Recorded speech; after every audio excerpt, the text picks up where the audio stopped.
Chicken കറി ചിറങ്ങിയോടുകൂടെ എണ്ണ വാർന്ന് ചൂടായിട്ട് ഇഞ്ചി വെളുത്തുള്ളി ചെറുതായി നുറുക്കിയത്, ഉള്ളി ചെറുതാക്കി നുറുക്കിയിടുക.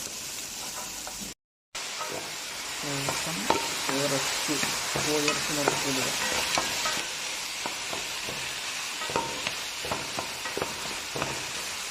മണം പോകുമ്പോഴും അടച്ചിട്ട്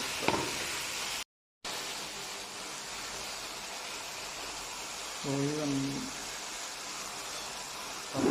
ഇറച്ചി ചേർത്തിട്ട് തക്കാളിയുടെ പച്ചമുളക് കറങ്ങിടുക.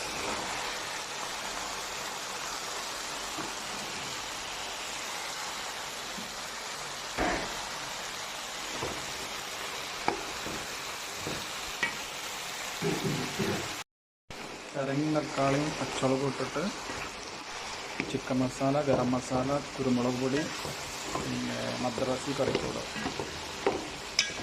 ഇട്ട് നല്ലോണം ഇളക്കുക. മസാലൻ്റെ പച്ചമണം പോയാൽ വെള്ളം പറഞ്ഞു.